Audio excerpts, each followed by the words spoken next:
Okay, let me see. Hopefully this time it goes live. Okay. Okay, it went live. I Going think live? we should be. All right, we are live and alive. That's awesome. Okay, cool. Let me just. Excelente. Excelente indeed. Let me just find the stream on my channel and then tweet it out, and then we can get started with the discussion. Okay. It is. Okay, live right now with Mr. Brood. Where's your name? Okay, I gotta do your actual name. Oh my god, why can I not find your name? Isaiah. What? Yeah, there you Can't go. find what can't you find my name on? On Twitter? Nothing. I got it. Okay.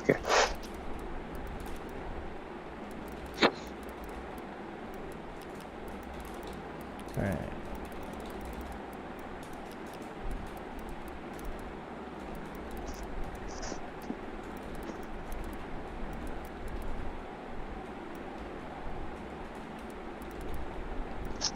Okay. I'm just setting things up. Alright.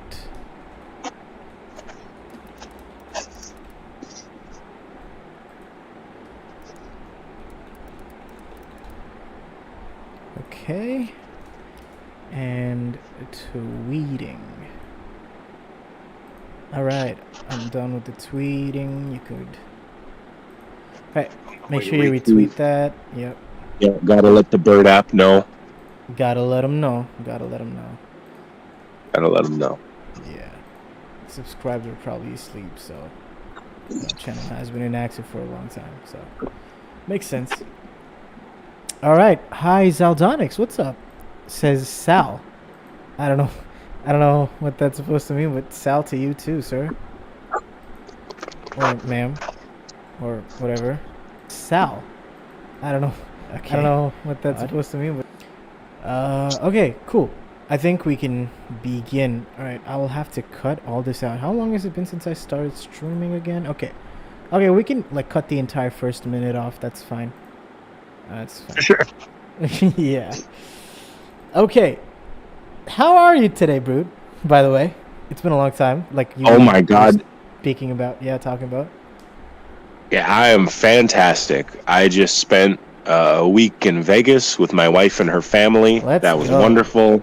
Mm-hmm. And then I went to Vancouver Island yesterday to see my little cousin's graduation. So I've been doing a lot of traveling.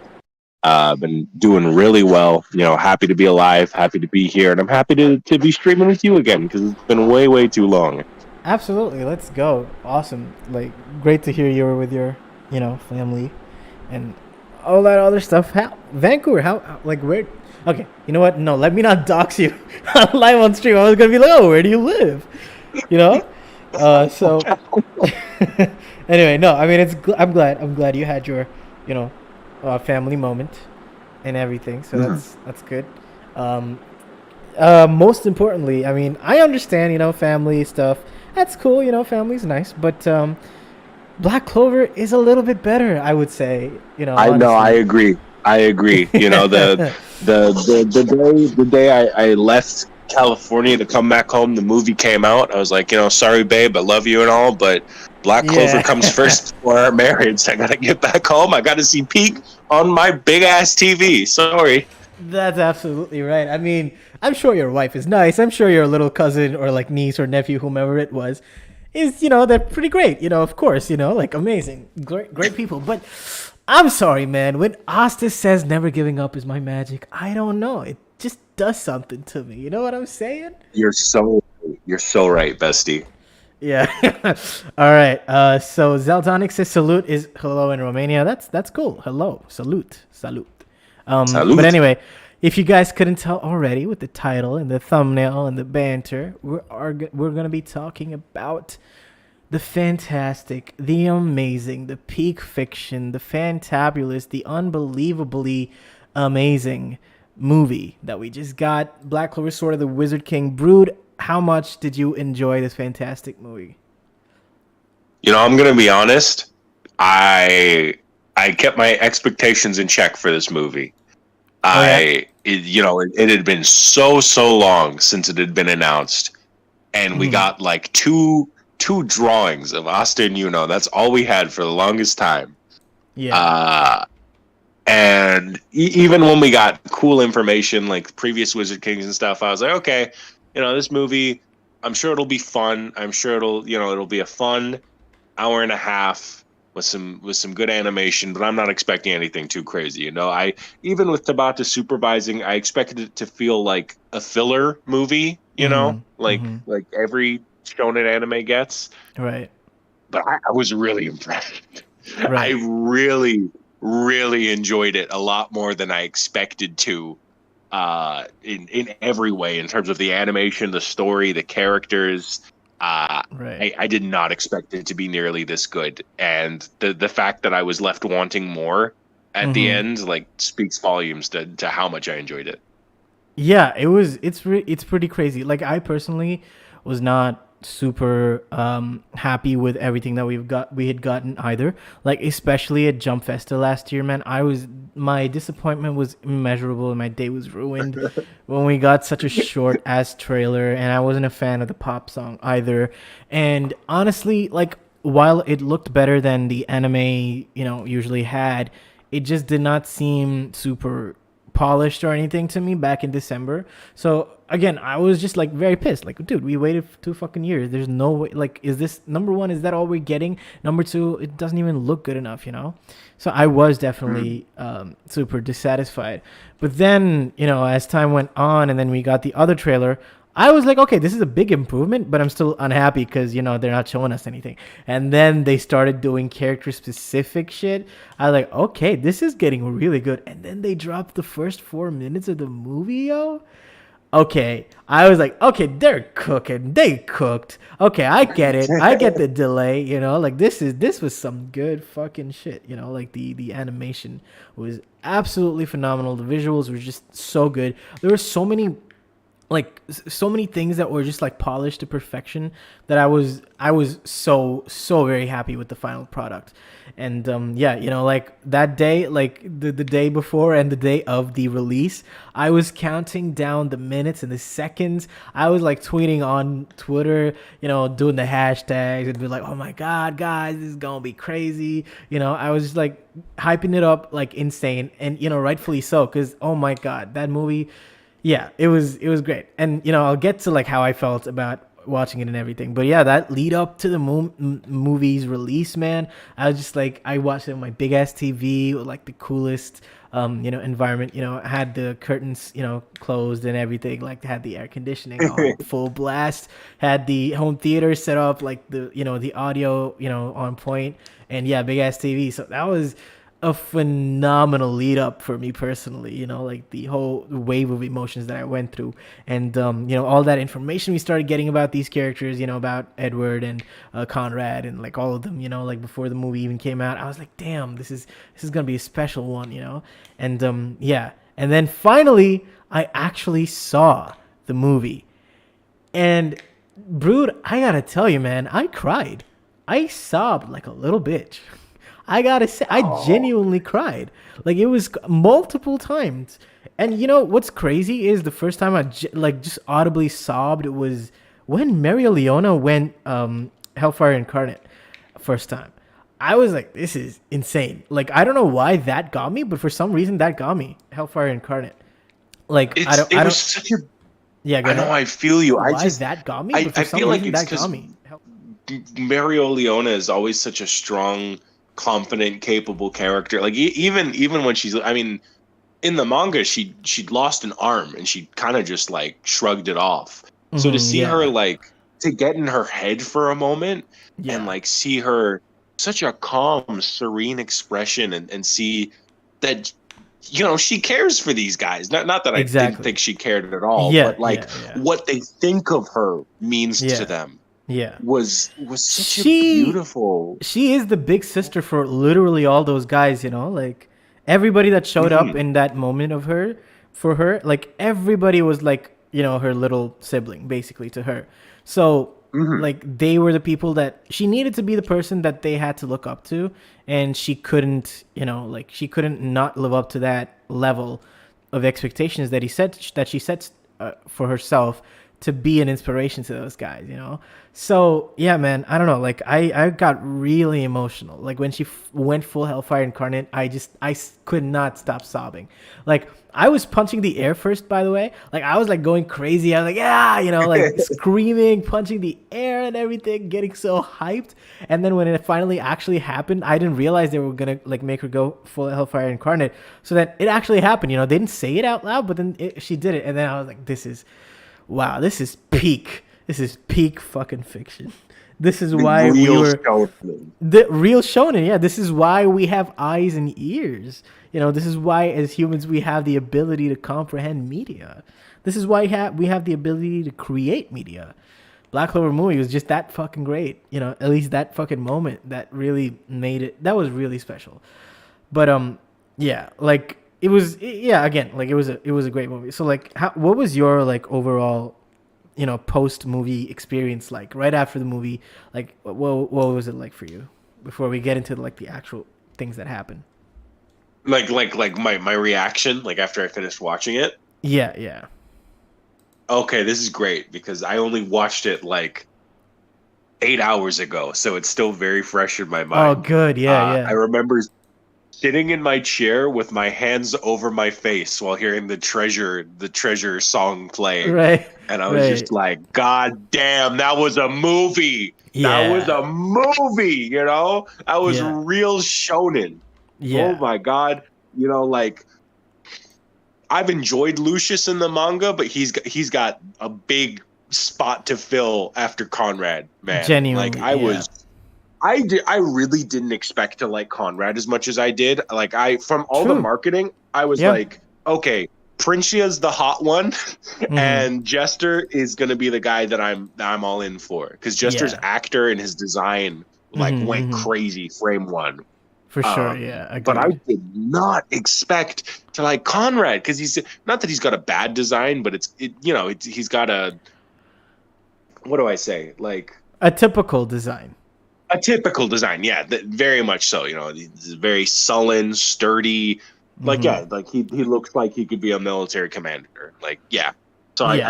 I really wasn't expecting much from him. I thought he was just going to be strong guy that they have to stop.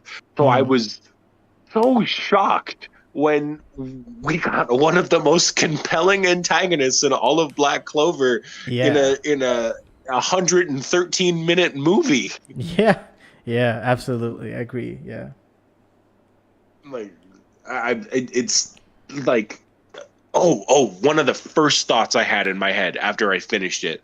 So I hate it. I hate it when anime movies get made and then the new season of an anime comes out and they're like, now we're going to remake the movie for television.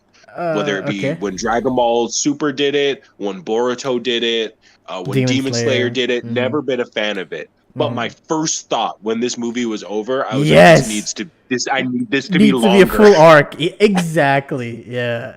I I completely I would agree. not complain if the even if we only get like a 12 episode comeback. If they're just like, okay, we're stretching out the movie to 12 episodes, I'd say yes. Thank Mm-hmm. you. Thank Mm-hmm. you. I'll take that and I'll wait another 2 years for the Spade arc I because absolutely agree. Yeah.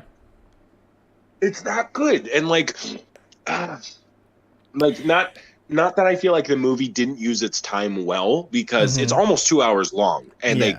they did what Black Clover did and they filled it with as much spectacle as possible in that time and Mm-hmm. I really appreciate that. Yeah. But God, they could have just had a little more time to expand on Conrad and the other Wizard King's backstories. Mm-hmm. It would probably be a top 3 Black Clover arc for me if it was a full story arc. Undoubtedly, undoubtedly, I completely agree. Like, if the setup for this arc was done in the manga and like the beginning portions were, extended a lot more and like or a lot, well refined, this would be a fantastic contender for a good final arc.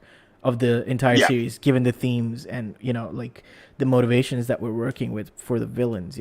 So I definitely agree. You know what? We'll get to that because there's so fucking much to talk about. Just outside of the movie from a meta angle, and there's so much more that we can talk about with the movie. So like we'll get to all of that in just a second. But yeah, I completely agree with how I felt after watching the movie, and actually. The movie came out for me like at 12:30 p.m., like midday, and I could not sleep the night of the movie. It came out like during midday, and then I just could not sleep at night. It's unbelievable. It's unbelievable. It's just I was just up all night. I was like like I wasn't rewatching it like a full rewatch, but I got it on my phone and I was like taking screenshots and then like clips, and I was just going nuts over everything about the movie, like going frame by frame, analyzing certain, shots, and I was going crazy. I literally could not sleep. But, the crazy thing is right after the movie, I was like insanely exhausted. I was like physically, emotionally exhausted when the movie ended because, again, like I said, I was punching the air. I was screaming. I was jumping up and down when I was sitting down, wherever I was sitting down. And yeah, again, of course, emotionally, I was just like punched in the face and the heart, So yeah, that was, yeah, again, like insane movie, like the experience. So, yeah, anyway, before we continue on with the rest of the discussion, let me just take a quick look at chat because we have some messages here. So, Hi says, I noticed something in the movie, Asta in black form, only the weapon, the right hand becomes super energized with anti-magic. The one on the left remains the same. Interesting. So this is... so I don't know if you read the epilogue that Knight posted, the other chapter after the movie ends, with the Black Bulls versus Asta and Yami versus Asta. So yeah, I saw the Asta versus Yami one. Yeah. So in that, Yami is like, yeah, you need to learn how to control your magic better or whatever. So I would assume that this makes sense because, he has an arm of anti-magic and that's just radiating anti-magic. But the left arm, it's black form, but it's not really radiating anti-magic. So, it makes sense as to why the weapon is not, super energized and everything. So that's a good point. I didn't notice it until now, but that's the reasoning I have in my head, which, pretty cool. And Hi again says, quotes Asta saying, give the magic to Noel back. Noel's magic after Conrad takes it, after he gets the beating of his life. The only thing in his mind is like, give her magic back, bro. So, that's that classic really Asta. got me emotional too. That was great. That definitely was great. Asta moment. I love that. Hi says, Edward is my favorite. Dude, Edward was really good. I feel like he's super underrated and only like a few people like him. But I don't know. I think I'm very surprised because he's the only one of the 3 additional Wizard Kings that got an emotional, character arc closure. The other 2 didn't really get that. So I'm really surprised that people aren't taking more to him. But yeah, he's great. I understand. Oh yeah, even I went in expecting like, okay, Edward's the extra one that they need to pad it out, right? Because as soon as I saw he's fighting the Black Bulls, he's an old man, it's like, okay, this is the weakest of the Wizard Kings that they just need is like filler to hold off the Black Bulls. But no, he dude, he was so powerful. He's so powerful. Was so powerful. He has an emotional like closure that Princia and Jester don't really get. And I'd argue like if you've read all their bios, I think his backstory is probably my favorite.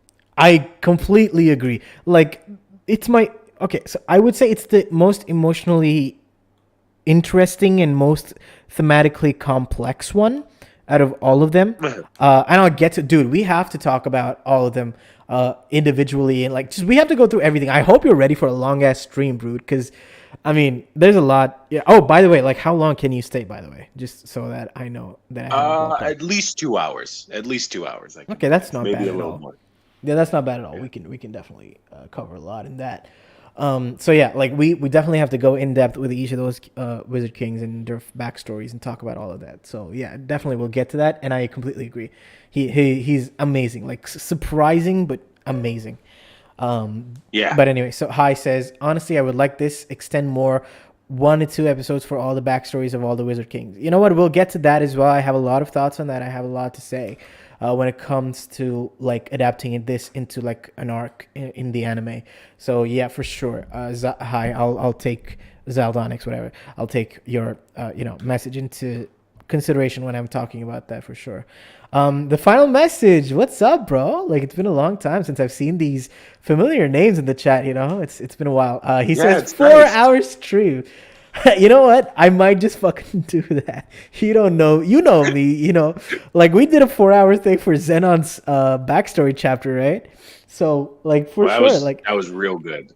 that was amazing. Yeah, but that was 3 people. So just 2 people, two of us only being there for 2 hours, and then it's gonna be just me for the rest. So we'll see. But true to form, I might literally just go for a 4 hour stream. But let's see. I am already tired as is, so maybe just a couple hours. But let's see. Hi says it was 8 in the morning at my place. Completely get it, man. Like the time zones was crazy. I wish, for me, I wish it was like a couple of hours later, so that it was like completely dark outside because it was midday, for me. So I wish it was in the evening, but whatever. It still looked fantastic. But yeah, yes, I was also emotionally exhausted, and then I saw it in English. Yeah, I understand what you mean. The subbed version was, again, so emotionally and physically taxing for me. But the dubbed version, it was okay. Like, I was able to see a lot of the flaws in the movie for my second watch through. And I have so many complaints after. I mean, not to say that I don't love it, right? I definitely love it. But definitely, I could see a lot of faults. And it was not helpful that the dub was. I mean, I liked the dub a lot. There were a lot of characters that was so perfect. I'm so glad that so many of them were, all of them came back actually, and we got some amazing performances this movie, man. Like really good from both the Japanese and the the English cast. So just absolutely fantastic. Oh my god, how good was Jester's Japanese voice actor? Unbelievable. He's so good. This is his first time voice acting. Exactly. Apparently. Yeah, it's crazy. And Tabata's the one who like picked him for the movie, so it's pretty cool. It's very cool. And Fumito in the manga is based on his actor too. I found out. Really? Yeah, he's modeled after him. Okay, I don't know if I can see that, but the hair I get the hair. It's kind of similar. But yeah.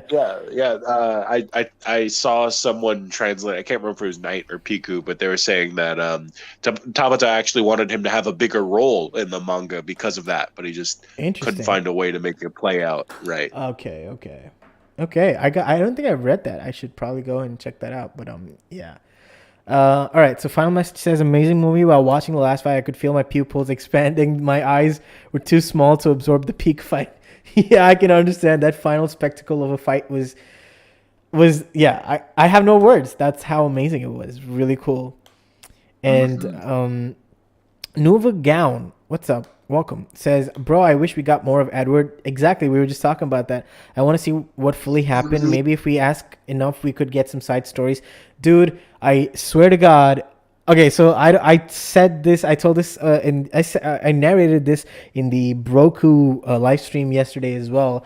But the Quartet Knights mangaka, whose handle on Twitter is Hot Monkey. So he posted about the movie, and I responded to him saying the movie was so amazing. I wish we get a side spin-off manga about their, all of their lives. And he liked that tweet. So if you eventually see a manga side story of all the three Wizard Kings, and the Quartet Knights mangaka is the one in charge of that, where that idea stemmed from. It's all because of, yours truly. So give me my flowers. That's all I'm saying. But yeah, that would be. Dude, I would really kill want to for see that. I mean, for like the past 3 months or so, he's been doing the weekly like Black Clover chibi manga thing. Yeah, so, yeah. Honestly, Coma, right? I would say just axe that and just make some side stories about the past Wizard Kings. Yeah, like fill up an entire volume. Like let's get a Jujutsu Kaisen Zero type of volume for our own. Like these characters. That would be really cool. Oh, I would love that. Yeah, I wish, like, imagine if they if they adapt the entire story into the manga, and then they readapt the manga with the movie scenes in the anime. Like that's how they do it. I don't know. Maybe that's a little too much, but I feel like they could, do that would be cool. I don't know. I just want more content of this, basically. But yeah. No, I feel you. Yeah. Hi says, so list of power, who is the strongest?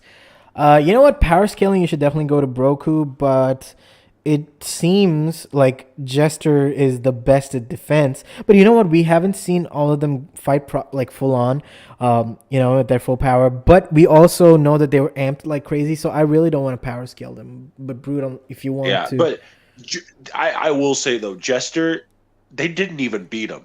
yeah, That's they did. scary. Yeah, That's yeah. scary. Bro tanked in amped dimensions.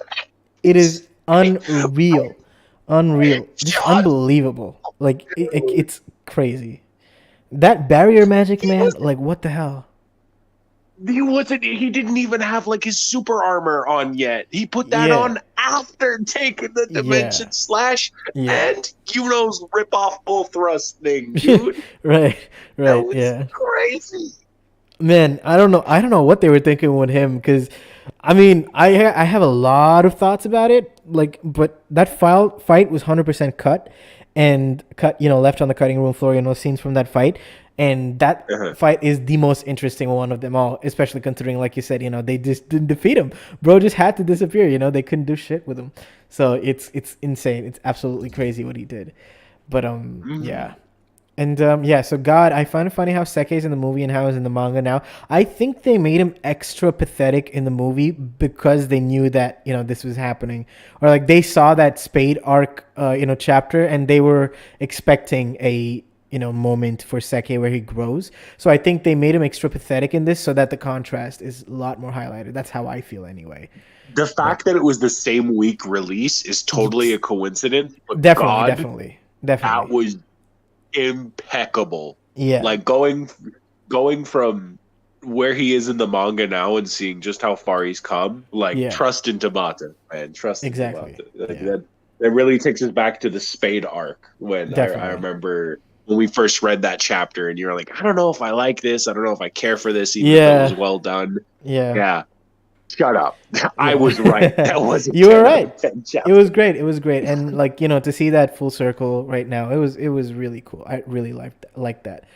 But no, anyway, we're not talking about the chapter. Okay, so let's get on Yeah, track. yeah, sorry. Did we ever find out what Millie's magic was, and is it in the novelization? You know what? I don't. It's not in the novelization. At least Knight didn't tweet it out, and no, we did not find out what her magic was. So we'll talk about Millie later on. But suffice to say, I'm not a big fan. I mean, I love the design; she's very hot, but her role in the movie, I mean, she might as well not have been in the movie, in my opinion. But we'll get to that again. Yeah. Um, Nova Gallant says this is going to be a thank you in advance. I'm not sure what you're thanking me for, but you're welcome for whatever I did. But yeah, Jester went wild. Yeah. Virgin Seke, save me, I want to run. Chad Seke, sit behind me, I'll protect you. Yeah, absolutely. Crazy transformation. Can't believe he died so young. I'm not gonna lie. Who was powerful enough to kill Jester? Yeah, dude. Brood, if you can pull up their backstories in the background and like just go through that. Like we discussed this with Brood yesterday, but man, some interesting ideas I have for how the Wizard Kings met their ends. But yeah, like eventually we'll get to the backstories. If you could just pull that up for us. But yeah. Yeah, do you All want right. me to link you all of them? No, no, just pull it up on your end, and I remember them. I just need like in case we need clarification, right? If you could just Okay, yeah, reference and confirm things, I something like have that. all of them. I sent them all to myself in advance. So Perfect, anytime you want me to perfect. pull up one of them in specific, just ask. Perfect. Thank you. Thank you. Yeah. And then Co-Spirit says sub. What's up, Co-Spirit? It's been so long, seeing you guys in the chat. Welcome back. Tonio Diaz, welcome. Says, lol, I feel bad for Kaiser. You know what? I don't. Bro's just doing his best. He's getting his ass kicked, but he's doing his best. He's surviving. What more can you really I ask for? I was so shocked we got a young Kaiser design for the movie. Yeah, It's bro, like with the curly this hair is and everything. this is the most anyone like will ever care for him was Yeah, whoever came up with young Kaiser's design. exactly. Yeah. I and the fact that Conrad called him out by name, I was like, you Yeah. bothered to remember that, buff? Right, right. Oh my God, Red Cloak is in shambles. Hearing all this slander. Oh my God, the only Kaiser fan in the world. Amazing, Dude, amazing, anyone who calls him the ultimate defense after seeing Jester, dude, you got nothing. Like amazing. that's his Exactly, one shtick, yo, it's and he's been crazy. humiliated. Yeah, it's crazy. And dude, the versatility of barrier magic is just unbelievable. It's Um, crazy. Yeah. But okay, Blazing Boy, what's up, bro? Welcome back to the chat. Again, really cool seeing old faces here. Buzzy, my boy, yeah. And oh, Darius, what's up, Darius? Kaiser, the punching bag of Black Clover, absolutely, dude. You're absolutely right. It's very sad, but it is what it is. Okay, you know what? Okay, we're all caught up on chat. We'll get to the chat once more later down the line. But you know what? Now let's go through the movie step by step, and like we'll do section by section. Like first off, we'll talk about the initial sealing of Conrad, then we'll move to the tournament, and then we'll go phase by phase. How the movie does, and then we'll just give our thoughts on it. All right. First off, the way the movie fucking opens up with the CG, like this time spell being broken and Conrad stepping out of the POV. Oh my god, the effects was crazy, dude. Like I know we were talking about like, oh, the animation is amazing and everything like that. The spells look great and everything like that. But goodness, dude, it's unbelievable how good the other effects looked. Like with the title drop, with when Conrad was explaining how he was gonna use all water, earth, fire, air, like all types of magic. And, yeah, like just phenomenal effects work. I don't know who did that work, but like like kudos to them. They're like really good at that job. I was really hyped to seeing that, and then boom, 10 years later, and then it just starts with Ago. Conrad being sealed. He was so raw. Like to open up like that, bro.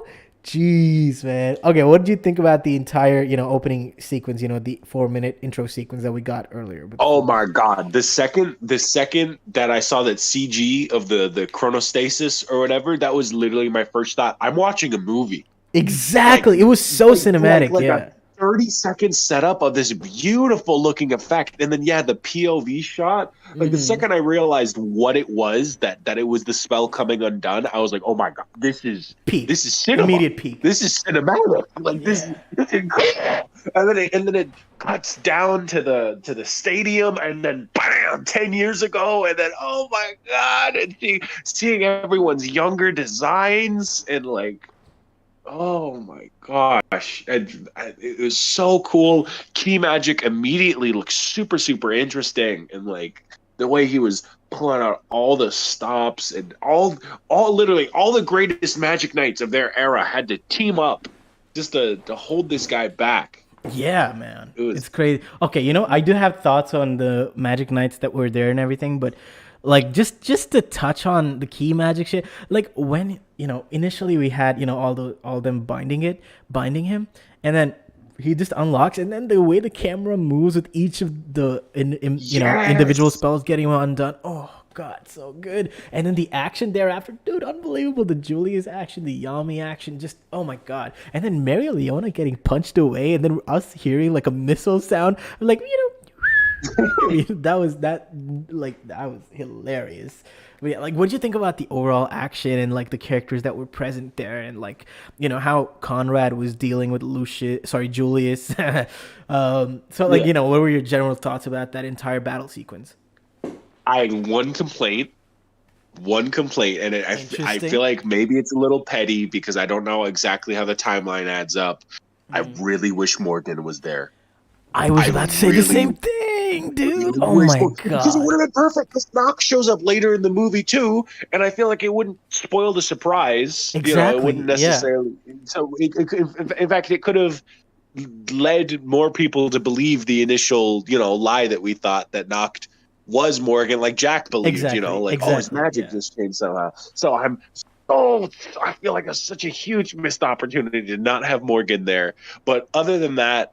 Having Nozel, Fuegoleon, and Yami, I feel like is mandatory. They're the captains we are sort of the closest to because of their connections to the other characters. William wasn't there, was he? Now that I'm thinking about it. No, that was one of my big problems too. Like William was such an important, integral part of like the past. From what we have in the like the episodes of filler that we got, with Yami and everything. So him not being there was incredibly interesting to me. Yeah, I literally didn't think about that until just this second, which is why I didn't mention it. Okay, so that bugs me a bit too, So especially because okay. So I do have like a reasoning as to why that might have happened, and like just to convince myself, like obviously not giving the movie a pass, but like for me to make it make sense in my own head, I feel like Patry was doing his Eye of the Midnight Sun things at the moment at that time. That's pretty much what I'm thinking. Like yeah, I mean if he's not there, it's okay, because William can just be doing something equally interesting and important at the same time. Outside. yeah, no, very true. It's just it would have been cool. It would have been Yeah. cool, especially because William has been an absolute fraud bum in the manga for the past two arcs. It's crazy. And he contributed. He You know what? Not contributed a even the little past two later. arcs. He's been ass since the Keyten arc, man. Like since then, You know what? Blood You're has right. done nothing. Like literally nothing. He's just been betraying the Clover Kingdom and then sleeping and then waking up. Using a spell and then taking credit for saving the people and then getting kidnapped. Like what has bro done? You're right. He's Well, I ass. mean, I had a little bit of copium back Oh, yeah? when, after got defeat, and it was like, oh no, William lost because he was defending us all while fighting Zenon. I was like, okay, maybe bro got some more to him that we ain't see yet, and then he just stands there in Spade arc. He was like, oh, I'm too tired. I don't have any He mana. doesn't even Sorry, stand, bro. guys. He's like he's with his boyfriend, getting carry princess style, which is cool, But yeah, what his the boyfriend hell? didn't do shit neither. Yeah, exactly, bro. They did nothing, Bum. man. Oh my god. Ugh, but yeah, whatever. It's fine, I guess. Yeah. But Yeah, and it was Yeah. really cool to see, the sister. They call her Theresia in the anime, but her name is spelled Theresa. So whatever. Teresa, yeah. Yeah, so it was really cool to see her there as well. I assume that she was the captain of the Golden Dawn at that point. And what's super odd, I guess, to me was the fact that Mario was there when she's not a magic. She's clearly not wearing the Magic Knight robe, right? Obviously, but why the hell was she there? Like we didn't have many Magic Knight captains there, like current captains that would have probably been knights. We didn't have that. Like, why was Jack not there? He was also a member of the, the Aqua Deer, no, the Gray Deer. So like, Actually, yeah. So I just realized. I Okay. just realized all the Magic Knights members that weren't there were the backup team later in the movie. Jack, what's her name? Charlotte, William. So I feel like that was probably a very deliberate choice on their part. Okay. For whatever reason. Like, yeah, it would have been cool to have all of them there when they were young and doing stuff. But I think they specifically wanted, I guess, the royalty plus Yami and Julius to have ties with Conrad there. Not even Yami though, because like, what the hell did Yami do? Like, he deflected one attack and he didn't really do anything afterwards. Fuck when he deflected the attack, though. It was very cool. I definitely agree. Zaldonix is asking queso. What does that mean? What does that Quasso? mean? Quasso? Yeah, Romanian. I have no idea what he's asking. Is that a food item? I don't know. Okay, bro, I don't know. Tempest, what's up, Pesty? What's up? If you're free, like if you could join the stream as well. I mean, Brood, if you're okay with that, of course. Yeah, absolutely. And then if I have to dip at any point, they can take over. Yeah, assuming he has the time, but I doubt it. Time, But, yeah. No, but yeah, no. Anyway, so let's continue on. So it was really cool seeing Conrad beat the shit out of all of them, and what fucking bums, man. Nozel and Fuego, like so, such a bum. Fuego specifically, and yeah. Anyway, so Tempest says the reason the reason why all of them are not there is because this was being kept under wraps. I understand. So then why the hell would you include Mario Leona there? Okay. Well, here's what I think. I honestly think Mario Leona she's got crazy mana sensing and stuff, right? I honestly think she just happened to be around and was like, strong fight? I'm in on this.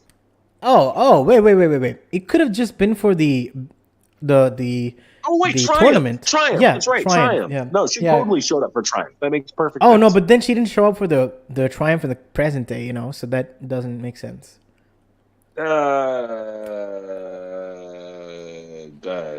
She thought, I don't know, whatever. Yeah, I don't know. Okay, you know what? This is not the more interesting parts of the movie, so let's move on. But yeah, ultimately, very cool to see Conrad beat the shit out of all of them. Very cool to see Julius just, show up behind him and then, seal him. It was very cool. And then he was like, Akira me no enoga, ore no. And then, he gets, that was so cool. I lost my shit when he said that. That's when I knew they were cooking with something. As soon as he was Yeah. out, I was like, Yes, sir. okay. Yes, sir. He's a Yeah. character. Yeah. Like he's a character. Yeah, that's funny. Yeah, considering the fact that most, anime movie villains are just pretty shallow. This was, that was very surprising, especially like, dude, I mean, that reminds me of how Tabata used I'll surpass my limits with Noct. The way he like really corrupted that line was just, I don't know, like it I felt like it was similar to that. So that was really cool. And what do you think about the Lucius Absolutely. hint in Julius's eye there when he was sealing him up? Oh, when it zoomed in, and you saw the purple twinkle there. Mm-hmm. Honestly, I wasn't thinking too deeply about it. I wasn't really thinking so much about Lucius there. I mean, I was hoping there would be a little bit more. Yeah. But it's so far ahead in the future. I could see why they would not want to tease that too deeply. Yeah, no, they definitely do not want to tease that. Like, I would be so surprised if, like, eventually when the anime comes back, I would be so surprised if they tease it in like an opening or something like that, because like they teased Zagrid in openings, but I think they understand how big of a plot twist Lucius is to not spoil it in even the opening. So yeah, like this is probably as big as a hint or like an Easter egg that they could use, for that. So yeah. Okay. Wait. No. Did we address Tempest's message of this being kept under wraps? Because I mean, personally, I feel like if that was gonna be the case, Maria was there, Yami, a foreigner, was there. Like there was some random ass Magic Knights there. They were not clearly not captains that were there. So I would have agreed with you if it was just royalty and then Julius, but that clearly wasn't the case. So yeah, I don't know. Like I understand. Like that. To be fair. Yeah. To be fair, Yami is Julius's son. He's bringing him along. I think Yami being there is very fair. William is Julius's son too, bro. I mean, come on. Yeah, well, he's a bum. Okay, he brought the good son. Okay. Okay, whatever. And as for random Magic Knights, like, yeah, I this is kind of a coward answer, but to be fair, we literally don't know who these people are. Yeah, that's definitely a coward answer. They could have been big shot Magic Knights for their time, for all we know. Who were one shot by Conrad, who was not even trying. Yeah, of course. Well, Conrad. Well, to be fair, background Magic Knights in any era will get one shotted by whoever the big bad is. It doesn't matter. Captains are getting one shotted by the big bads in the manga right now. Okay. You know what? Fair enough.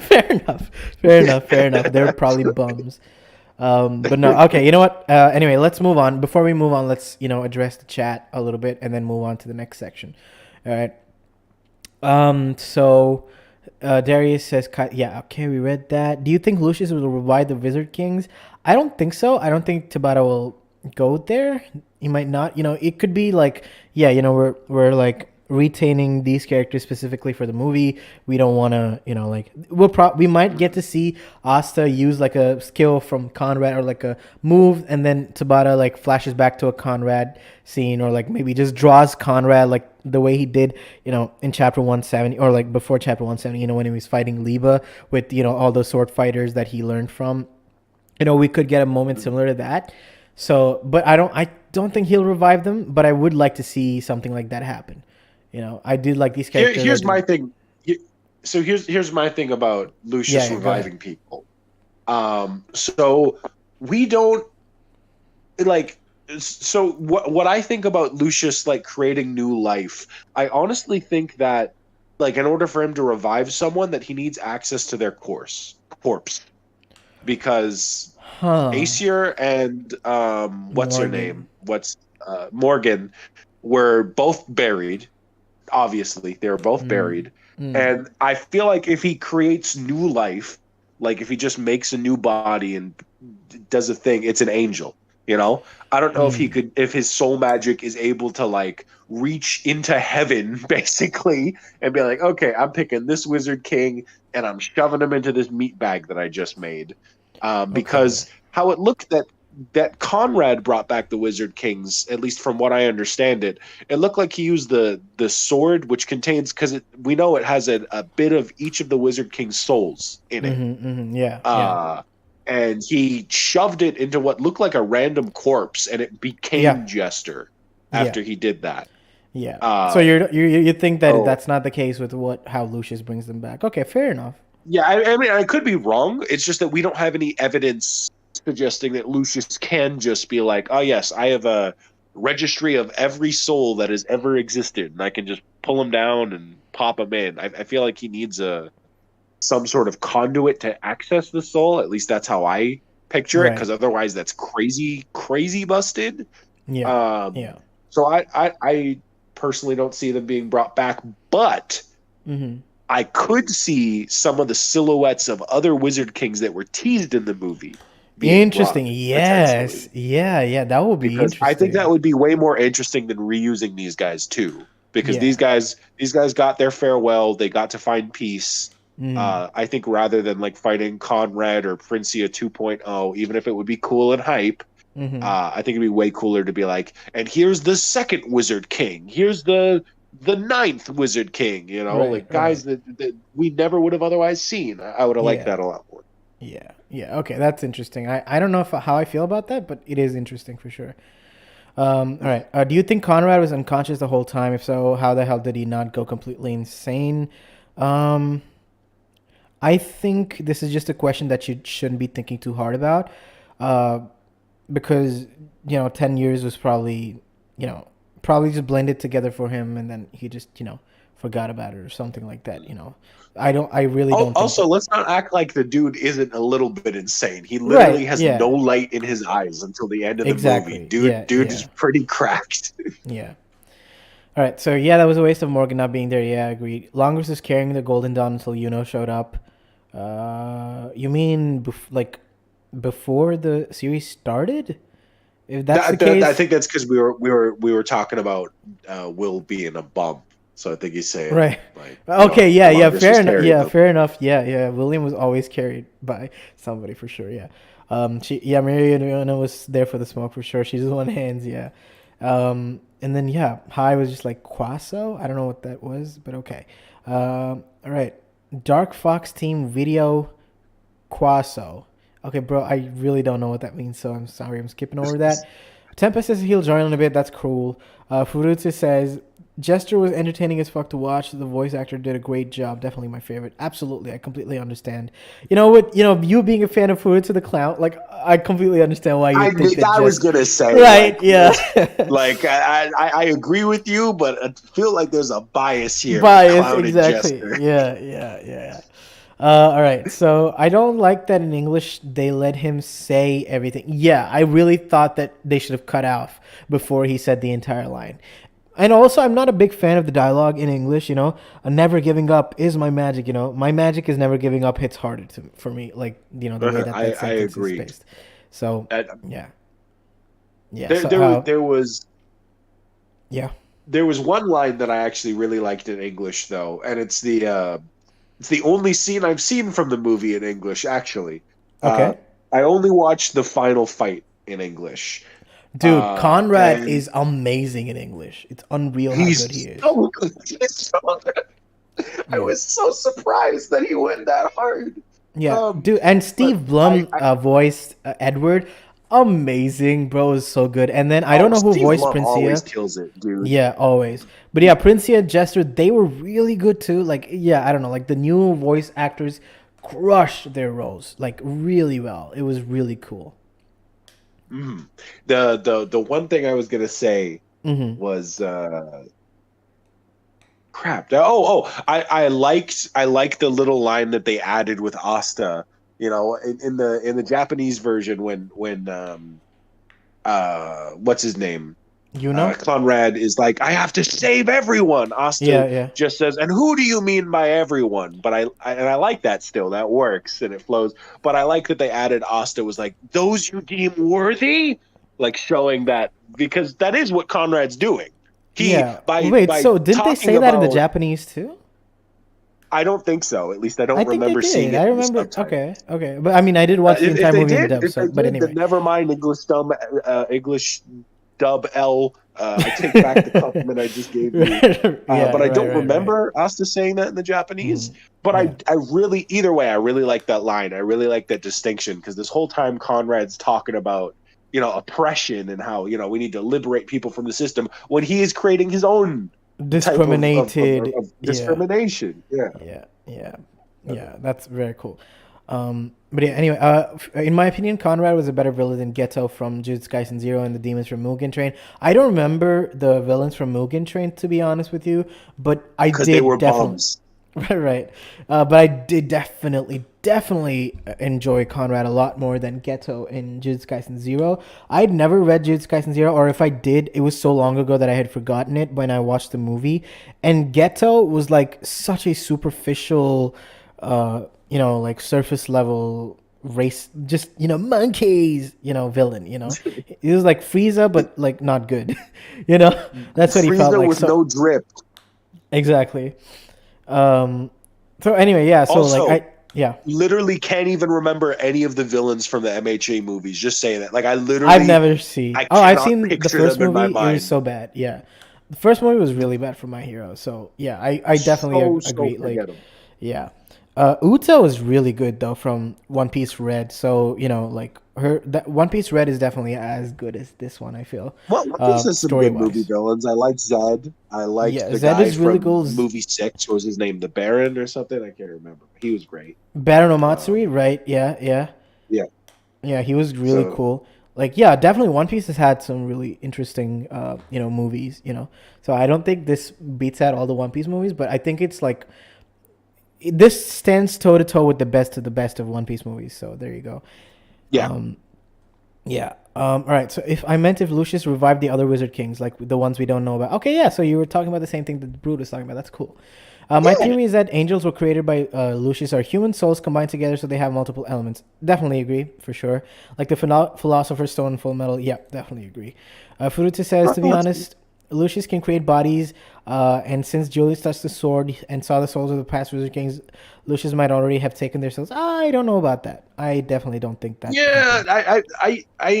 I'm doubtful for how much Lucius has at a given time, Yeah, because to me it was very apparent that Lucius stole the time that Julius was storing up in yeah. the battle when the what do you call it, the Against the demon. Yeah, yeah. With ancient demon, when damnation. the Yeah, ancient demon showed up. It was very apparent that Lucius stole Julius's time. exactly. So Yeah, I don't think Lucius can just like pop out at any given moment and be like, ah, yes, I activate for a fraction of a second to drain the yeah. sword while no one's Right. looking, Exactly. even though it's crucial that the souls are still in the sword to help Asta later. So Yeah. yeah, I Yeah. don't think so personally. Yeah. Who the hell remembers the Demon Slayer Demons apps? Right, of course. I only remember the black guy that Gojo fought with. Okay. I don't. Oh, Oh, right. when Gojo's hate crime in that movie, that was crazy, Yeah. dude. Yeah. Why Yeah. did That he go was. so hard on that man? Yeah. That was not necessary. Yeah. Zoro school of, anime character. For sure. Um, anyway, Furuta says, I also don't think Tabata would have made designs for them only for him to not show them in the future. Yeah, I don't know if you're talking about the three characters that we got or if you're talking about the other Wizard Kings. If you're talking about the other Wizard Kings, I agree. Like, I do think that Tabata has the designs for all of them, and it might not be what we saw in the silhouettes, because I think those were already shown in the anime earlier in a filler episode, and they took the scene from there. But yeah, I do agree. I do think that Tabata has designs for all of them, and I think that he's going to use them eventually. All right. Anyway, At let's. least a few, because the one that looks like the dude from the Grimoire Tower, that's 100% intentional. It's him. You Like, can't there's convince me no that's not exactly. something cooking there. I completely agree with you. I completely agree with you. Yeah. Okay. Anyway, let's blow past a couple of these sequences so that we get to the more important, interesting ones quicker. All right. So Right. what's the thing called, by the way? The fight. Triumph. The Triumph, right? The Triumph. I'm not sure. It's a nice little name, but I don't think it's super memorable and everything. But yeah, like, dude, one of my biggest criticisms. Okay, you know what? We'll get to criticism later. We'll just discuss. Okay. So I really enjoyed how that fight began with Asta and Yuno. You know what? I was watching it with my mom, and my mom could not figure out that it was Asta. Like, she saw the green That's eyes so until cute. I know, right? I was like, she was like, "Who is this? What is happening? Who is this?" So, I was super, super entertained by the fact that she didn't realize who it was. Dude, the fucking midget, beefed up midget who had like a big ass, green ass eyes. Of course it was him. But anyway, like, he whips out the sword and then he cuts the magic spell in half. That was really cool. I really enjoyed that short little fight sequence. And Noelle slowly realizing, oh wait, no, that's Asta. That's nice. That was nice. I really like the build up to it because Yeah. as soon as he walked into the tournament, I knew it was Asta because again the build, his green eyes. But at the start, where there's just some cloak dude walking through Yeah. town buying a mask, at first I thought that was Conrad. I Right, was like, right. oh, like he's showing up, he's gonna come in disguise. But no, he just teleports in and throws off his cape. Yeah, exactly. Yeah. That was hilarious. But yeah. Oh, also something interesting was Yuno's grimoire having a spade symbol there instead of a clover, like a four-leaf clover.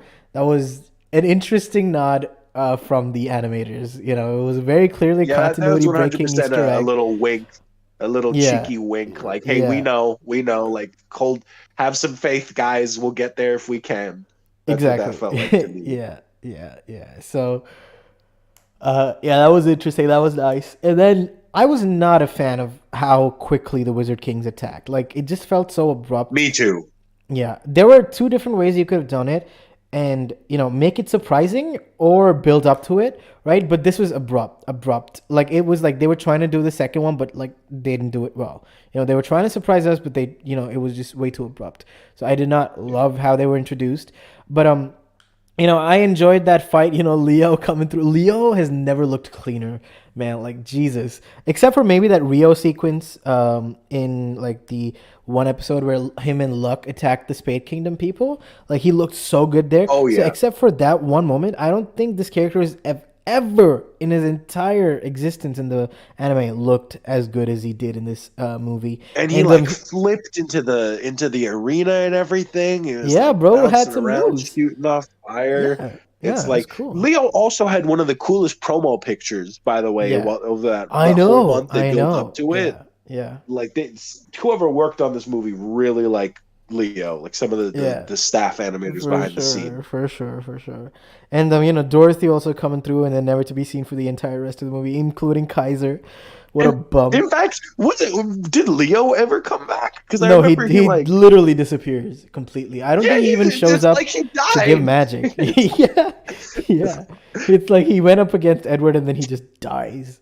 That was so Yeah, funny. like the giant fireball dropped on him and Fuegolia, and we saw Fuegolia got locked up, but I don't Yeah. remember us ever seeing him Yeah. again. Yeah. They just like wiped him out of existence. That was so funny. That It's was so just like funny. Tabata wanted.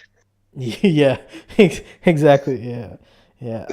And yeah, we I did enjoy seeing all those captains fight, and Rill was popping off. That was really cool. And then, oh my God, those little Astel moments, here and there. And I love how they handled Noelle throughout the movie too, of course, but this scene too, because like in the anime, in the manga actually, she's so fucking shy and like always on edge. Like, next to Asta, it's just so annoying. But I don't know if you remember when the Spade arc first began and Noah was hanging out around Asta, she felt a lot more mature. Yeah, she, had some similar tsundere-esque dialogues, but she was a lot more, she could handle herself a lot more, next to him. And I feel like this was that at its height. She just like, bumped backs with him and she was like, oh my God. That And then, was so cute. Like she was yeah, flustered for just a little second, but then she tried yeah, to pull it together, and like yeah. that's what I need more of. Exactly, exactly. That's exactly the way that their relationship should be to me right now, at least. And yeah, I absolutely loved that. And and then her turning around and saying, "Yeah, you know what? You just have to look forward because I've got your back." Oh my God, like, dude, like this is how you do a female main character who's also a love interest, who's also a fantastic character in her own right. It's not Yep. just simply about the romance. It's not like she's some hard-headed female character who hates the main character. It's just they're comrades. She has a crush on him, and she's also phenomenally powerful in her own right. And they showcased all of that in just such small moments. I loved it so much. I loved it so much. Um, and Conrad's interaction with Kid Julius was just so funny because Julius is a literal child, and the way he's like talking to him is so fucking funny. I gotta say. And what the hell was Marx doing, thinking he could like defeat Conrad? I understand. He He was trying thought to he was protect his. him. Yeah, he thought he was him. Yeah, he thinks he's him. Yeah, but no, he makes light work of him. And yeah, after that, Yami's entrance, dude. With so many of those black slashes or whatever you want to call those attacks. Oh my god, really, really cool. I really enjoyed Yami. Coming in, and oh my god, that one moment with him and Julius, where Julius is like, "No, you know what? Go and get that magic item." He's like, "No, I don't want to relive my past failures. I don't want to leave you again." And That was so good. I love that. Unless you're like really paying attention and like you remember these characters and who they are, you really don't get that scene at all. You don't really wouldn't understand. Like I saw a couple of YouTube reactors who had not reacted to Black Clover in a long time. They just completely flew over their heads. So, like but if you can't understand what that scene was, I think it's such a rewarding scene for both of those characters. Just phenomenal. And yeah, Kaiser coming through after getting destroyed. Yeah, I don't know, man. It was a fun, entire sequence is fun, and Asta just so hesitant to leave. I was like, oh, I really don't want to leave or whatever. And then Noel just like pushing his ass, and like, get the fuck in there, bro.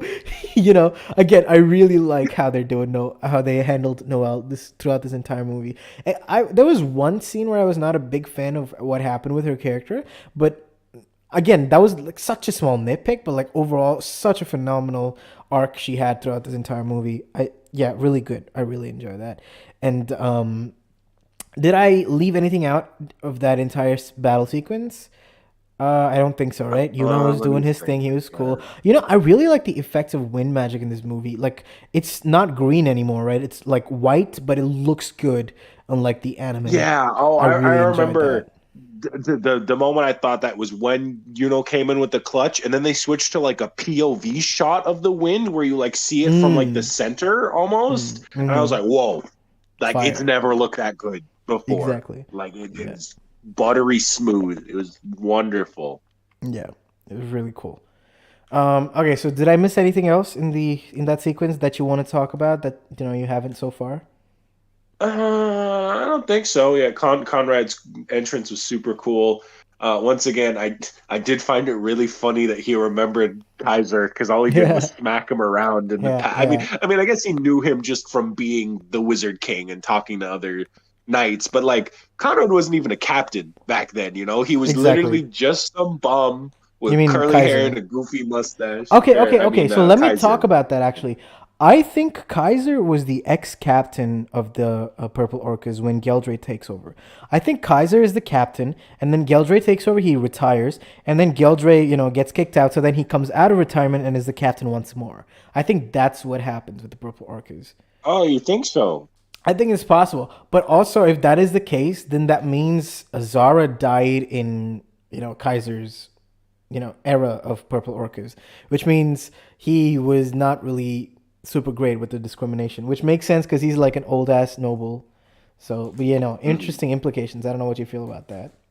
I honestly would have. I mean, I'm glad Kaiser got something because Yeah, Christ, fair enough. Kaiser needs something. But I would have liked to see everyone's favorite boneless ham. Honestly, in the Yeah, flashback, yeah.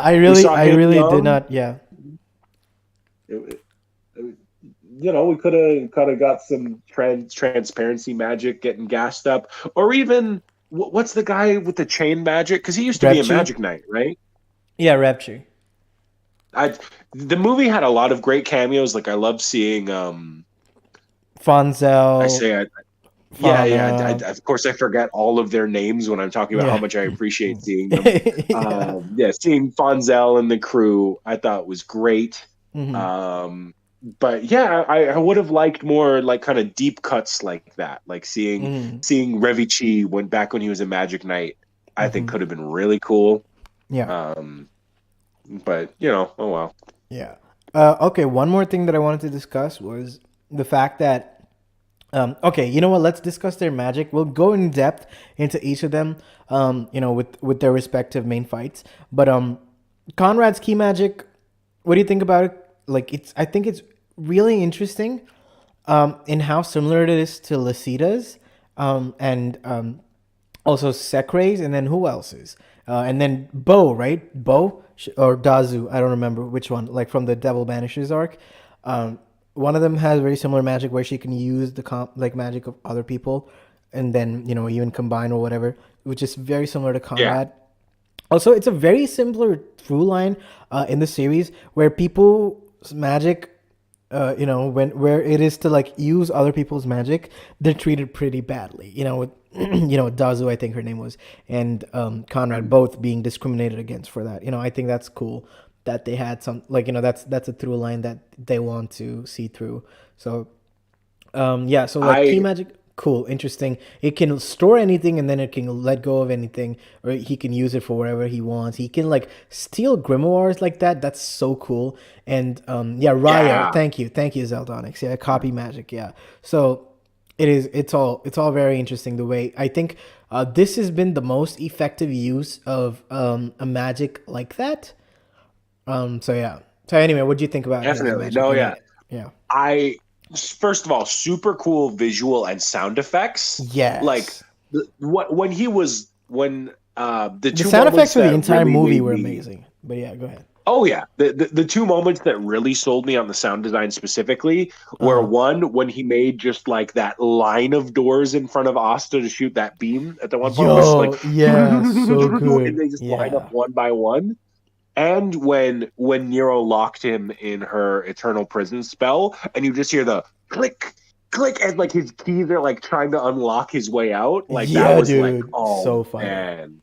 Yeah. Yeah, no, I love his magic because yeah, it is derivative of other magic that we've had before, but it's Mm-hmm. the way that it has so much diversity with its usage because it's something as simply defined as a key. Mm-hmm. Like it can again, like he's not just copying people's magic. It's like he's storing it to use it freely as his own, which is super tight. And it gives him like spatial magic properties because he can just open doors in space. Exactly. And Yeah. it's like it's one of the most versatile magics. And Yeah. I love how it both fits him as a hero, someone similar to Asta, and as a villain. Villain, Because exactly. Mm-hmm. in the flashback, he says, "No, I'm nothing without you guys. It's other people's magic that makes me strong," which was such Mm-hmm. a sweet and like heroic, Yeah. kind thing to say. Like Yeah. you can really see how this guy became Wizard King, how he could Yeah. inspire people, how people could feel like they could rally behind him. But as a Yeah. villain, it's Yeah. scary because he It's can just definitely. take everything for himself. Yeah. You know, it's It was awesome. absolutely fantastic. I definitely really like. It's so versatile and just like does literally everything and anything. I really enjoyed seeing the key magic work. All right, so and then Jester, dude, what the hell was Yep. that barrier magic? It's again, we're talking about versatility, dude. Oh my god, he could literally It's just make anything do anything. It's unbelievable how fucking insanely powerful It's stupid. it It's is. stupid and I love it. It's like, yeah, I can condense barriers to shoot laser beams. I Yeah. can like make walls of barriers. I can form barriers into objects to use it Mm-hmm. offensively. Mm-hmm. Like this it's like screw spatial magic. This is the ultimate offense and defense, dude. Yeah. Like he's so busted. He was taking on arguably the three strongest Magic Knights, and granted, yeah, they had low mana pool, but Mm-hmm. like And that's still yeah, and like yeah, it's ridiculous, and he didn't even lose. he didn't He even took it lose. to Yeah. Vengeance and Yeah. helped Dimension Slash, and that was before like went Yeah. into his transformation. That's crazy. Yeah. It's absolutely insane. It's just such a Yeah, no, cool. I really loved all of the magic types of the Hmm. Wizard Kings. Because Hmm. I love that again. They're familiar but different because Yeah, like Legion magic, for example. We've yeah. seen a million different magic types where people can like create little minions or something to go after people in their stead. But Hmm. like making that like the crux of your move set and like having a near limitless mana pool where like Dude, it's she genuinely terrifying. She has an entire army under her command. Yeah, but I think what really sold it was the fact that she can also fight herself. Like if Right. she was just again like a lot of people like that, like say Sally, she's not a physical fighter. She creates poison axolotls, and if you take them down, well, she's not going to be much help. Mm. It's Mario Leona dusted the army, and she's like, "Oh, you want to throw hands? Great! I've been waiting for this." It's like, Right. It's crazy. like that. Genuinely. And Edward, I was so surprised at how cool his magic was, just because of the Yeah. imagery. Because Yeah. it's like, Oh, the truth is, his magic. Oh, you know what? Even Jester. Okay, we'll get to that. His Jester's magic was initially supposed to be absolute zero, which is insane to think about. And then now it's Ice Wedge, right? Ice Wedge is cool, but absolute zero, just as a concept, is just like he could literally just make you, die by standing there. I don't know.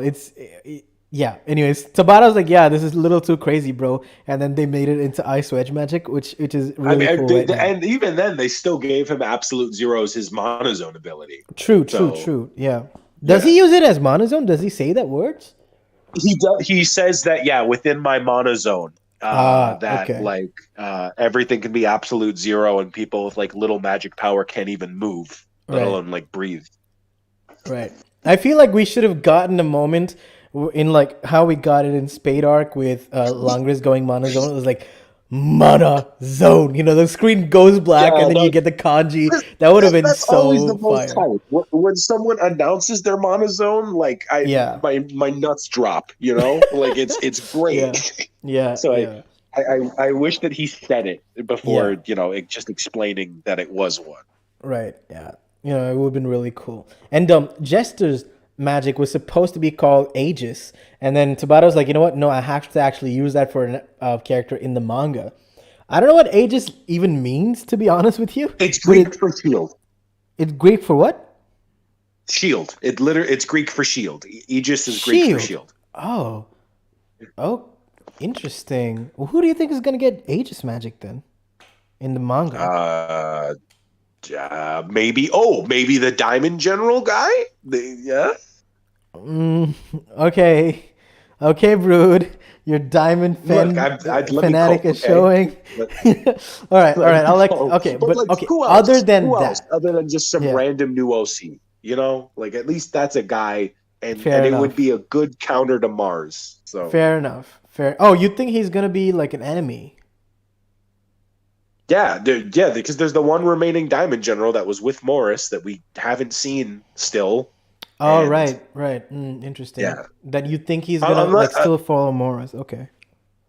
Well, I don't know if he's gonna fall. I'm sure he's just gonna be a paladin now because what Right. else are you gonna be at this point in the manga? But there's no one else I could picture him saving Aegis magic for if he's Right. saving it. Right. Right. Some people were saying it's gonna be Damnatio's new magic, but since Damnatio already has like a support magic, I don't see him getting a defense magic. Oh With his wait, you're devil. right. I completely forgot that all the paladins also get a devil magic. It could Yeah. totally be. Yeah, we don't even know what's it. We don't even know Malik's magic yet. What am I saying? True. There's a million True. people it could belong to. Yeah. Yeah. For sure. Okay, what else? Yeah, and Jester talking about like, ooh, spatial magic. They have magic like that in this age. Okay, cool. Whatever. I'll research that later. So again, like this is a little nod to his backstory about him being like a researcher of magic and everything, and also the fact that spatial magic. It seems like a confirmation, almost, or like a soft confirmation that facial magic is a relatively recent phenomenon. What do you think about that? I want to say they. I mean, we at least know it's unusual. So Yeah, it for sure. it's always been kind of special, especially the way that what's his name? Finral's brother. God, why am I blanking so hard on names right now? Langris. Langris, especially the way Langris used it. I'm pretty sure they said like he was one of, if not the first guy to figure out how to use it offensively like that. I don't think Um, they said that. Okay, anyway, yeah, go ahead. Either way, it was a big deal. It was a big deal, is what they said. For Um, sure, yeah. so it doesn't surprise me because even in the elf arc, Mm-hmm. them just seeing people use like steel magic or trap magic was like, these aren't the natural elements that God intended for man to Right, use. What are you right, doing? right. So it doesn't surprise me that an unusual magic type like spatial would catch them off guard, but I really like that it did because it Mm-hmm. gassed up Finral, and I love it when they gas up Finral because Absolutely, he's yeah. actually one of the best Black Bulls members in terms of Oh, definitely. character. He's one of the Still, best written characters in um, all of Black Clover. Like it's crazy how dude, well his he's written. his two moments at the start of the movie, especially when Conrad tried to gut him and he just opened the Yeah, portal and make him yeah, punch elsewhere. That yeah, was fly as hell. yeah. And then again, Absolutely. when he used the last bit of his magic just to save Asta, and he was like, "Well, I'm out." That Yeah, was such a good moment. yeah, exactly. And yeah, like considering the fact that this is my channel, hopefully there are some viewers who remember those theories that I had about the nobles and the royals of the Clover Kingdom having connections to the devils and everything like that. Um, I feel like the Vaude, the House Vaude, I feel like they have a connection to Beelzebub. I think there's some shenanigans going on where they made a deal with Beelzebub in the recent past, probably, right before, or like maybe the spatial magic has been passed down through a specific family or something like that. Because right now there are 6 spatial magic users in this series overall confirmed, which is surprisingly low. You have Finral Longris, and then their father, of course, and then you have Cobb. what Cobb, yeah, of course, and then you have what's his name? I'm blanking on his name. The Uh, Valtos from Eye of the yeah. Midnight Sun, and then there was apparently one more spatial magic user among the Eye of the Midnight Sun. Oh, Tempest is here. Interesting. Thank you for showing up, Hello. sir. Okay, you know what? Then I gotta change the Streamlabs to something else. Let me see. Give me a second, guys. Let me just fix it. Can you guys continue speaking, please? Yeah, absolutely. Yeah, devils given spatial magic. That was a conversation that was going on. That is your theory. That could potentially come true. I am not very Absolutely. good at stalling, if you guys haven't noticed. You're Uh, very bad at stalling. Yeah. Hello, Tempest. How's it I'm going? like the cartoon character where you're like, you have to stall the bad guy for like 5 minutes and you just have a conversation about what stalling is for 5 minutes. I'm that guy, you know? Right. Right. So Yeah. Hello. uh, Yeah. let me Yeah. think of something from that portion of the movie that I can discuss while I have Wait, to hold off. Tempest, you're like Oh, super loud. Could you please like mute yourself? Okay, he muted himself. No, it's all good now. Okay, uh, I think we're I good. I think we're really good. like that we got to see Sekre involved in magic tool research, by the way. I Yes. thought that was a Okay. Wait. really Wait. good use Okay. of Okay. her Okay. Cool. character. Yeah. Before we get to the next part, let me finish off this idea that considering the fact that we have such little number of spatial magic users, I feel like there was some Beelzebub shenanigans going on with the noble dude Tempest. Okay, you know what? I'm just muting Tempest for now. I'll once he gives me the go ahead, I'll unmute him. His like shuffling was way too loud. Okay, Tempest, like just like say something in the chat or whatever, and then I'll unmute you. Okay, anyway, so continuing on, I feel like if you guys can go ahead and watch. Zaldonix is like, who puts the microphone in the mouth? That's hilarious. um, yeah, I apologize on Tempest's behalf for that, guys. But anyway, yeah, go ahead, watch that theory, and then think about how the House Vaude is also probably involved with Beelzebub, because that's just what the Clover Kingdom noble houses do. So yeah, okay. Anyway, let's move on. Now, Asta and Noel, they come out of the portal on the other side. How great were the visuals, by the way? Like how, like the moody, very gray, like interesting, cool, cinematic feel Oh, that you leading get. up to Branch Zero? Yeah. It looks so cool. Yeah. I loved it. It was so cool. I always love it when we see like different parts of the Clover Kingdom outside of like the main cities. Like when Noct brought Asta to his like ruined mansion, it was giving me the Hmm. same sort of vibes as that. Right, right. It was really, yeah. And I imagine if the anime had like the visuals and the feel that this did. Like I would have gone crazy. mhm. I also it's a small thing, but I Hmm. really like the detail when Finral was like, "No, Asta, you literally can't open the door because you need magic to write it out." Like it's the Right. little things like that that help like ground the world some more and like Yes. continue with world Yes. building Yeah. and like Yeah. subtle ways to show how Asta, even though he's come this far and can do so many amazing things, like the He's world is still basically just not broken. Yeah. created for people like him. He is Exactly. literally handicapped in Yeah. his He in his genuinely world. is. Yeah. Yeah. And oh my god, I really want to talk about Tempest. I'd like to hear your thoughts on this too. I've unmuted you, by the way. You could speak. Can you say something? We haven't heard you speak at all yet so far. I just fixed my mic. Does it work now? Is it better? It's a little bit better. Can you say something again? Better now. Like I lowered the thing. I could lower it more as well. No, I think you lowered it a little too much. Yeah. Okay, wait 1 second. Yeah.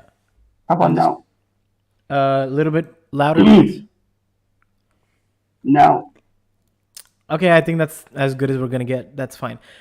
Yeah. So Tempest, I really want to get your thoughts on this because in the Broku stream that I was on yesterday, so we were talking about this. I was talking about how really cool that they established that you could literally write on air with magic. Not that they established that, we've known that for runes and arrays, right? But the reason why they were able to pick up, the Clover kids were able to pick up runes and arrays that quickly is because of the fact that it's probably a normal thing for people in this world to write on air with magic. Their scripts, they literally learn to write through magic. I think that's really cool. I would imagine that just by pure chance, with just writing things, that I feel like Zora found trap magic and like all that stuff by just writing ancient text on air with magic, and that's how he like found his own runes and arrays. And that's what you see all the research in his like secret base or whatever is. I think that's really cool that they had something like that up in with Finral writing it. And I feel like because of their experience just writing with magic, that's why they were able to pick up runes and arrays so fast. I feel like this is a piece of world building lore that we've really not gotten until now, that I feel like it expanded my understanding, at least, of how things work in the world. And also just the existence of a research branch zero. Like, holy crap. This crazy stuff. And Tempest, since you just came on, like, what are your thoughts about everything that I just spoke about? Okay, well, as you said, like we've seen people even pre-time skip. Like people have written on like using magic. Mm-hmm. Just like what the Heart King told us is that like you don't just have to write. You could like infuse the writing with like intention and power to Yeah. get through. So like you said, yeah, Zora like learning something because like I think is right. Like people know about the rules of the Heart Kingdom. It just mad people like just like they don't know how like it exactly works. But, like it's not Mm-hmm. like wild to think that someone could figure it out like independently. Yeah. Yeah. I think it's And really like cool that we got confirmation there's that one they thing I want used to to talk do it. about. Like Yeah. you said, Mm-hmm. like how there's like world building, but it's not Mm-hmm. like what do you call it? Like up front and center. Like, you know what I mean? Like I Yeah, feel like it's it's about very like a subtle. lot, like a Mm-hmm. lot. Like one random thing. Like I was just like rereading like some Space Kingdom parts. Mm-hmm. Mm-hmm. Uh, like we learned this from Aesir, right? Aesir, when she was like after she gave birth, I'm so the sorry. I'm Clover so Kingdom sorry, knew. Tempest. I'm so sorry to cut you Yeah, off. Immorality is yeah. in the chat. He's saying, "Holy shit, Pesty, the mic, bro, speaking from inside his microwave." And he's so right, dude. I'm Yeah. so sorry. The quality is like some of the worst I've ever heard in my life. But I do want to hear you speak. Like, I don't know Well, if because like you're. it's like AirPods basically. Not AirPods, Yeah, but you I know what I would mean. suggest taking Like the earphones off. I was like that. I had to take off what? my wireless earbuds before the Then I'll call just skip too that because part, their then I'll mic go get also another sucked. headphones. Bro, like 1 second. Yeah, could you like grab something else? Yeah, please, thank you. Yeah. So can you, Brute? Can you tell me what he was saying? Because I did not catch what he said. A lot of the things that he said. I think I got like a third of it. Okay. I I was just hearing like bits of the world building, and how we'd been explained, that character can write through magic before, but just having it reinforced subtly without it like shoved down our throat, which was also what I was trying to say. Like, we don't need a 30-minute exposition of Finral being like, oh yes, in the Clover Kingdom, everyone writes with magic. Like in this world, magic is everything. He's just like, Yeah. no, Asta, you Thankfully, can't Gege open is this not the one door. You writing have to this do it story. like this. Yeah, it felt very natural and like something that Asta, would need explained to him, because he's never had to do that before in his life.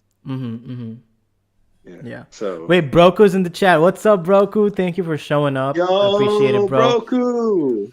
Broku says, I've seen it 4 times now. It's still worth every minute of my time, but I like your idea of remaking this into like a season with expanded backstories and fights for the Wizard Kings. Absolutely, I agree. I think what they need to do is use the same footage, right? Same footage, cut it up, and include parts that feel like that were cut up, from the actual movie. So that's what the Demon Slayer season did, right? Like they just reused footage from the movie, but like animated additional on top of it instead of like reanimating the whole arc like Boruto and Dragon Ball Super did. Yeah. That is some of the stupidest things I've ever experienced, with Dragon Ball and Boruto, like reanimating everything, like it's so stupid. But they did it purely to stall, because first of all, I don't know why the manga bothered to readapt them. That just felt like an absolute waste. But then because the manga had to readapt them, they're like, well, shit, the manga doesn't even have a story yet, so I guess we just have to redo what the manga's already redoing, which is stupid. That said, Hot Monkey, make a manga for them to redo later. Yes, Hot Monkey Sensei, onegaishimasu. I'm trying to remember his name. I feel so rude. I know it's like Yuya. Google. I know his name is similar. It's also like YT, like Yuki Tabata. I want to say like Yuya Takahashi. Something like that. Let's see. Emo says in Boruto episode 65 was worth it. I do agree. Like that was a great episode. And Battle of the Gods and Revenge of F. Is that what it is? Revival of F? Yeah. Fukatsu or something. Yeah. Arcs were a waste. Absolutely agree, Broku. The dead meme train. Hey, chat finally loaded so I can type. What's up? Thank you for showing up. Anyway, so since Tempest is still not back, I think we're just gonna have to move on with the story, right? So we finally get to see Millie Maxwell and Neto, and they show us around Squad Zero, which is, they didn't really show us around. They just walked down a corridor, and then they got into an elevator, and then we got an exposition dump, and then they got into another elevator, and then they went down, and then got their asses handed to them. So this was the only time in my first watch, right? So I've seen the movie, I want to say multiple times, but technically I'm only sat through it like from beginning to end with no interruptions, full on attention twice, right? One in sub, one in dub. So when I told you guys, like when I was watching the dubbed version, that was like, I was fine. I was able to see so many problems in the movie when I was watching it for the second time. That was also dubbed, coincidentally. But the first time I watched it, again, like I said, eyes like flooding, everything, etc., etc. Loved it, 10 out of 10.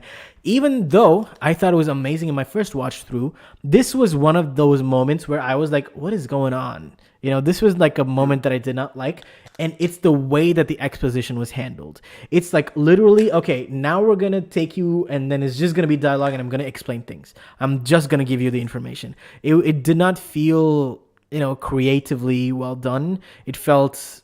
it's like it's the problem of show don't tell, and they were using a lot of tell, and they intentionally made that elevator ride so goddamn long. They realized what they were doing too. They were like, oh my God, how long is this ride actually? And I did like the gag that they went from like an elevator to another elevator. I did think that was cute, but it was 100%. Please don't make our animators kill ourselves to make this movie. Like, let us have this, please. And no, it's not the animator thing. I feel like personally, it was a problem with the script. It's like the script, they didn't know how to really relay that information except for giving us a full, dialogue heavy exposition dump scene. Yeah, no, I agree. I personally would have liked